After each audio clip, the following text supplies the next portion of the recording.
السلام علیکم ورحمۃ اللہ وبرکاتہ۔ پچھلے کئی دروس میں نے آپ سے سورہ توبہ کی آیہ نمبر 31 کے مختلف زاویے ڈسکس کیے۔ آئی ڈونٹ نو آپ میں سے کتنے لوگوں کو تفسیر سے شغف ہے کہ نہیں ہے، لیکن بہرحال میں سمجھتا ہوں کہ قرآن کریم کو سیکھنے، اس کو سمجھنے کے لیے لوگوں کو محنت کرنی چاہیے۔ آج کے درس میں بات کرتے ہیں جنت کے بستر سے متعلق۔ قرآن کریم میں سورہ رحمان میں اللہ عز و جل ارشاد فرماتا ہے کہ متکئین علی فرش بطائنها من استبرق، اور وہ لوگ جنت میں تکیہ لگائے ایسے بچھونوں، بستروں، فرشوں پر بیٹھے ہوں گے جن کے استر موٹے ریشم کے ہوں گے۔ اور قاعدہ ہے کہ جو اوپر کا کپڑا ہوتا ہے وہ بنسبت اندر کے کپڑے جسے استر کہتے ہیں اس سے زیادہ بہتر ہوتا ہے، نفیس ہوتا ہے۔ تو بس جب استر اس کا اندر کا کپڑا استبرق یعنی موٹے ریشم کا ہوگا تو اوپر کا کیسا ہوگا اللہ بہتر جانتا ہے۔ اچھا، اس آیہ مبارکہ سے معلوم ہوا کہ جنت کے بچھونوں کی شکل یہ ہوگی کہ اس کا نچلا حصہ موٹے ریشم کا ہوگا اور اوپر کا حصہ اس سے زیادہ نفیس اور زینت میں زیادہ بڑھ کر ہوگا۔ تو ہادی الارواح میں یہ تفصیلات آتی ہیں، پھر امام حاکم نے بھی اس کی یہ تفصیلات بیان کی۔ اچھا، اب چلتے ہیں ان بچھونوں کی بلندی اور درمیان کے فاصلے سے متعلق۔ حضرت ابو سعید خدری سے روایت آتی ہے، حضور صلی اللہ علیہ وآلہ وسلم کا ارشاد پاک ہے، اس آیہ مبارکہ سورہ واقعہ کی آیت ہے وَفُرُشٍ مَرْفُوعَةٍ، اور بلند و بالا بچھونے ہوں گے۔ اس آیہ مبارکہ کی تفسیر میں جو ارشاد پاک آتا ہے ہمارے سامنے، اب اس کی میں آپ کے سامنے ایک فہم رکھوں گا کیونکہ اس کی بعض لوگ غلط فہم بھی بیان کرتے ہیں۔ اچھا، وہ ارشاد یہ ہے کہ ارتفاعها كما بين السماء والارض ومسيرته ما بينهما 500 عام، ان بچھونوں کی بلندی آسمان اور زمین کے درمیانی فاصلے جتنی ہوگی اور ان میں کے دو بچھونوں کے درمیان کا فاصلہ 500 سال کے برابر ہوگا۔ اب اس کے اندر تفصیلات درکار ہیں، اسی کو کہتے ہیں فہم الحدیث۔ حدیث کو سمجھنے کے لیے پھر ہمیں علماء کی چوکھٹ پر جانا ہی پڑتا ہے۔ اسی لیے قرآن کریم نے بتایا ہے کہ فَاسْأَلُوا أَهْلَ الذِّكْرِ إِن كُنتُمْ لَا تَعْلَمُونَ، کہ اے لوگوں اگر تم نہیں جانتے ہو تو علم والوں سے پوچھو جو اس میدان میں علم والے ہیں۔ مسئلہ قرآن کا ہو اور تم ڈاکٹر کے پاس چلے جاؤ یا انجینئر کے پاس چلے جاؤ تو مسئلہ سمجھ میں نہیں آئے گا، لیکن جو اس فن کا ماہر ہوگا اس کے پاس جاؤ گے تو انشاءاللہ ثم انشاءاللہ مسئلہ سمجھ میں آ جائے گا۔ اچھا، پھر علماء میں بھی کیٹیگریز ہوتی ہیں، ہر عالم تو آپ کو ہر مسئلہ نہیں سمجھا سکتا، تو اس لیے علماء میں بھی ان کا انتخاب کریں جو اس فن کے بادشاہ ہیں۔ اب آتے ہیں اس پر کہ حافظ ابن قیم اس کے بارے میں لکھتے ہیں کہ اس حدیث میں رشدین بن سعد راوی ہے جو منکر کی روایت کرتا ہے، یعنی اگر یہ روایت معتبر ہو تو اس کا معنی یہ ہوگا، ویسے ترمذی شریف کی روایت ہے لیکن اس کا معنی اب علماء کرام نے کہا ہے کہ اس کا ہم معنی اب کیا کریں گے، اس کا معنی یہ ہوگا کہ جنتیوں کے درجات اتنے بلند ہوں گے اور بچھونے ان کے اوپر ہوں گے، اور اگر یہ روایت معتبر نہ ہو تو حضرت ابو سعید خدری سے منقول یہ دوسری روایت جو زیادہ محفوظ ہوگی جس میں صرف یہ بیان کیا گیا ہے کہ ہر دو بچھونوں کے درمیان آسمان و زمین کے فاصلے کے برابر فاصلہ ہوگا، جو پھر ہادی الارواح میں بھی آتی ہے، اسے ابن قیم لاتے ہیں، اور پھر یہ مسند امام احمد کی روایت ہے دراصل۔ تو اب یہ کہ یہ بچھونے جنت کے درجات میں ہوں گے اور درجے کے درمیان، ہر درجے کے درمیان، جنت کے ایک درجے سے دوسرے درجے کے درمیان زمین و آسمان کے برابر فاصلہ ہوگا، جیسا کہ صفت الجنہ حافظ ابن کثیر کی، پھر البدور السافرہ امام سیوطی، پھر آگے وہ حوالہ ترمذی شریف کا دیتے ہیں۔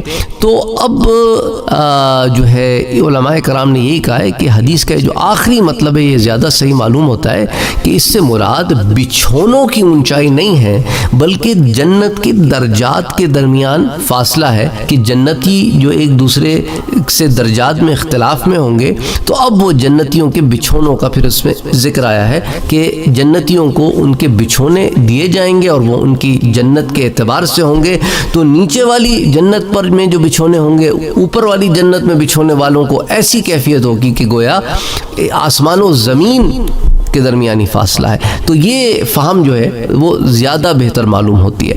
اچھا، اسی لیے میں آپ سے بار بار یہی کہتا ہوں کہ آپ نے جب حدیث کی بات ہو، مسئلہ یہ ہے کہ ہمارے ہاں ایسے لوگ بھی ہیں جو علماء کرام سے تو متنفر ہو گئے ہیں. And thanks to people like engineer Mirza, یہ میں تنزیہ کہہ رہا ہوں کہ انجینئر مرزا جیسے لوگ انہوں نے علماء سے متنفر کر دیا، اور وہ کہتے ہیں the damage has been done. جی بالکل، آپ نے لوگوں کے ایمانیات کا تو ڈیمیج کر دیا ہے.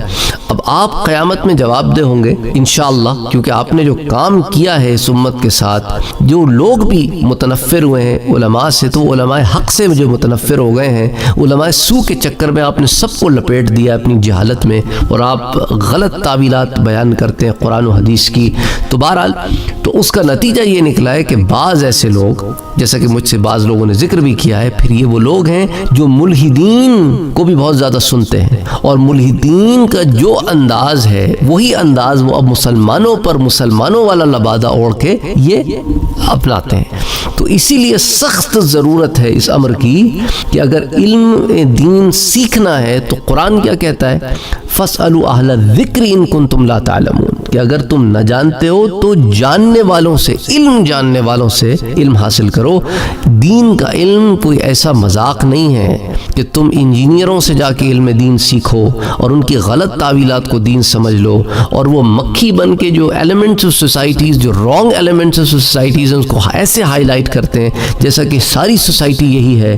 تو پھر اپنا بھی کباڑا کرو گے اور اپنی آخرت کا کباڑا بھی کرو گے.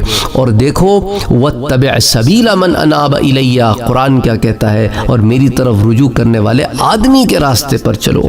اور پھر قرآن یہ کہتا ہے کہ فلاں کون پا گئے؟ جو صحابہ کرام کے راستے پہ چلنے والے ہیں، بِإِحْسَانٍ، اور اللہ ان سے راضی، وہ اللہ سے راضی. تو اب خود ہی اب آپ کا اس کا فیصلہ کریں کہ قرآن اور حدیث تو ہمیں علماء کی طرف لے کے جاتا ہے، اور ہم علماء سے دور غیر علماء کے پاس جا کر علم دین سیکھنا چاہتے ہیں تو پھر ٹھوکر لگتی ہے. کیونکہ میں نے آپ سے ذکر کیا نا مسند امام احمد والی روایت سورہ توبہ کی تفسیر میں حضرت جبیر ابن مطعم والی، کہ حضور صلی اللہ علیہ وسلم نے کیا فرمایا کہ 3 چیزیں ایسی ہیں کہ مومن کا دل ان پر خیانت نہیں کرتا. ایک اللہ کے لیے عمل خالص، ایک علماء کی اطاعت، اور تیسری مسلمانوں کی جماعت کو لازم پکڑنا. تو اب آپ اس سے خیال کریں کہ جو مسلمانوں کی جماعت کو چھوڑے، جو علماء کی اطاعت کو چھوڑے، تو پھر اس کے پاس بچا کیا؟ اسی لیے فرمایا کہ علم سیکھو اور لوگوں کو سکھاؤ، فرائض سیکھو، لوگوں کو سکھاؤ، قرآن سیکھو، لوگوں کو سکھاؤ. یہ بھی تو حدیث مبارکہ میں نے آپ سے پچھلے درس میں شیئر کی تھی. اینی تو اب آتے ہیں اگلی روایت کی طرف. بچھونے کے اوپر کا حصہ جو ہے اس کا کیا عالم ہوگا؟ حضرت سعید رحمۃ اللہ علیہ فرماتے ہیں، یہ صفت الجنہ ابن ابی دنیا میں آتا ہے قول، کہ ان کا ظاہری اوپر والا حصہ جو ہے نا یہ نور کا ہوگا، نور جامد کا ہوگا، ایسا جمع ہوا نور ہوگا. اچھا، اور یہ جو موٹے اور باریک ریشم کے درمیان جو الفاظ آتے ہیں وہ فرش مرفوعہ، اس کی تفسیر میں حضرت ابو امامہ رضی اللہ تعالیٰ عنہ فرماتے ہیں کہ اگر اس بچھونے کے اوپر والا حصہ گرایا جائے تو اس کے نچلے حصے تک 40 سال تک نہ پہنچے. تو صفت الجنہ ابن ابی دنیا میں، پھر ترغیب و ترہیب میں، پھر آگے حوالہ امام طبرانی کا آتا ہے. اچھا، اب حضرت کعب فرماتے ہیں رحمۃ اللہ علیہ کہ بچھونوں کی اونچائی تو 40 سال کے سفر کے برابر ہے. حافظ ابن کثیر نے اس کو نہایہ میں ذکر کیا ہے.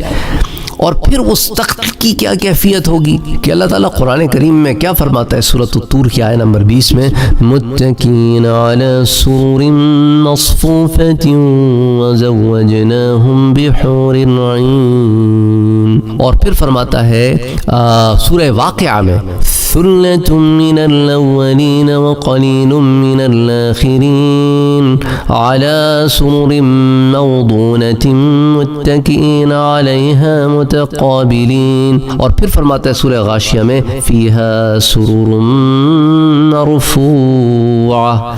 تو اب سورۃ الطور میں جو اللہ فرماتا ہے نا کہ جنت میں بیٹھتے ہوں گے متکئین علی سرر، تکیے لگائے ہوئے اور تختوں پر جو برابر بچھائے ہوئے ہوں گے، وزوجناہم بحور عین، اور ہم ان کا گوری گوری بڑی بڑی آنکھوں والوں سے یعنی حوروں سے بیاہ کر دیں گے.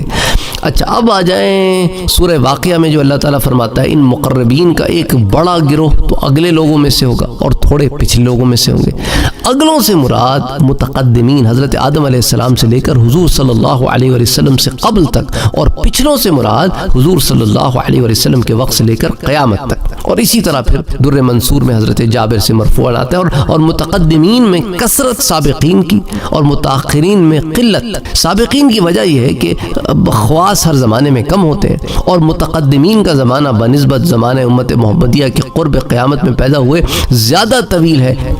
اچھا، حضرت عبداللہ ابن عباس رضی اللہ تعالیٰ عنہ فرماتے ہیں کہ یہ تخت سونے کے ہوں گے جن کے تاج زبرجد، جوہر اور یاقوت کے ہوں گے، اور ایک تخت مکہ اور ایلا، جہاں جتنا طویل ایک تخت ہوگا۔ ہادی الارواح میں یہ تفصیلات آتی ہیں۔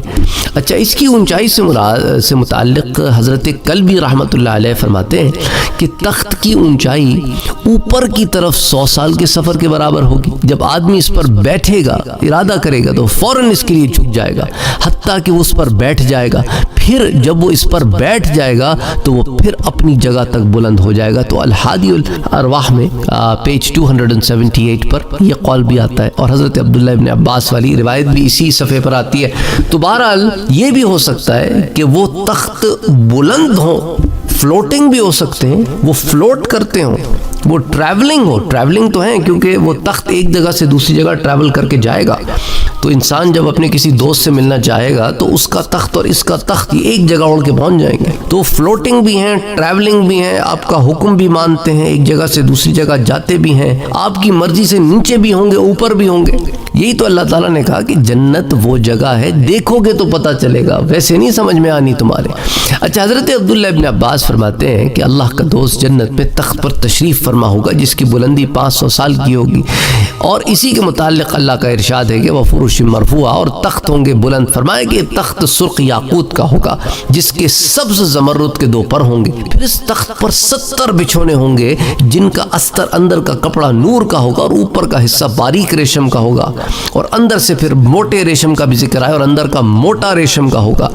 اچھا، اگر اس تخت کے اوپر کے حصے کو گرایا جائے تو اپنے نچلے حصے تک 40 سال کی مدت میں پہنچے، تو اس سے مراد کہ وہ ایک بڑے نرم، نازک اور ساتھ ہی ساتھ جو ہے موٹے، اس کی ایک کیفیت ہم بیان نہیں کر سکتے، اللہ بہتر جانتا ہے۔ بہرحال حضرت عبداللہ ابن عباس رضی اللہ تعالیٰ عنہ کے اس قول کو بستان الواعظین و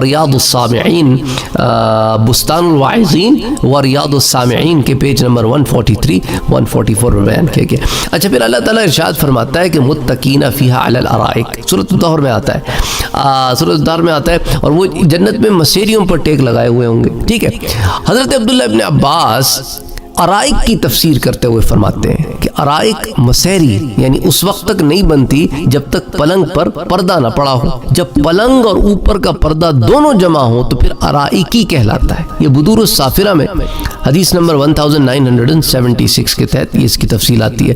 اچھا، اب اس ضمن میں 40 سال تک تکیے کی ٹیک کی بھی ایک حدیث ہمارے پاس آتی ہے۔ حضرت حیثم بن مالک تائی فرماتے ہیں رحمۃ اللہ علیہ کہ حضور صلی اللہ علیہ وسلم کا ارشاد پاک ہے کہ آدمی 40 سال کی مقدار تک تکیے کی ٹیک لگائے گا، نہ وہاں سے ہٹے گا، اور طبیعت اکتائے گی، اور اس کے پاس جو اس کا جی چاہے گا اور آنکھوں کی لذت ہوگی پیش ہوتا رہے گا، تو طویل مدت تک وہ آرام کی زندگی میں، یعنی ایک طرف تو اس کا یہ معنی ہے نا کہ جب تک جی چاہے، کوئی قید تو ہے نہیں کہ کہیں جانا ہے، کہیں دیری ہو رہی ہے، لیٹ ہو رہا ہوں، کسی کے پاس پہنچ، ایسا کوئی معاملہ ہی نہیں ہے وہاں پر۔ تو انسان سبحان اللہ سبحان اللہ، یعنی مزے ہی مزے ہیں۔ تو حضرت ابو سعید خدری رضی اللہ تعالیٰ عنہ فرماتے ہیں کہ حضور صلی اللہ علیہ وسلم نے ارشاد فرمایا کہ ان الرجل لیتکی فی الجنة 70 سنة قبل ان يتحولها، اور یہ مسند امام احمد میں آتی ہے روایت، مسند ابی سعید الخدری رضی اللہ تعالیٰ عنہ کے ضمن میں حدیث 11733۔